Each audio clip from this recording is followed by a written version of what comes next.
হাসানকে জয় বাংলা স্লোগান দিয়ে তার উপর আক্রমণ করা হয়েছে।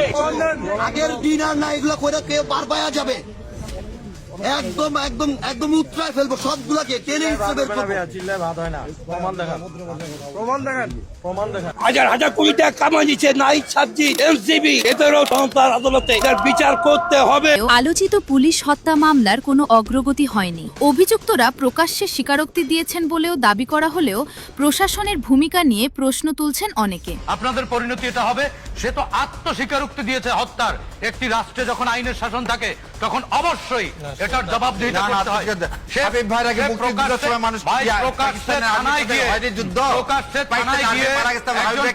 এদিকে এনসিপির কিছু নেতাকর্মীর বিরুদ্ধে চাঁদাবাজির অভিযোগ উঠেছে। বিষয়টি নিয়ে রাজনৈতিক বিশ্লেষকদের মতামত জানতে দেখুন বিস্তারিত। তাদের পালাতে হবে। জুলাই জঙ্গিরা সারা বাংলাদেশে আপনারা জানেন পালাচ্ছে, কারণ এরা এই গত 17-18 মাসে এমন কোনো নির্যাতন নেই মানুষের উপরে করেনি, এমন কোনো অসৎ পন্থা নেই যা অবলম্বন করেনি। অর্থাৎ চাঁদাবাজির মাধ্যমে মানুষকে ব্ল্যাকমেল করে, ফ্যাসিবাদের দোসর, তাদের যা মনে হয়েছে তাই বলে মানুষকে আসলে কোণঠাসা করে তাদের কাছ থেকে অর্থ তো হাতিয়ে নিয়েছেই, সাথে আরো অনেক ধরনের অপরাধের সাথে তারা যুক্ত। তো সেই জুলাই জঙ্গি মাহাদি হাসান দিল্লিতে গ্রেপ্তার হয়েছে। স্ত্রী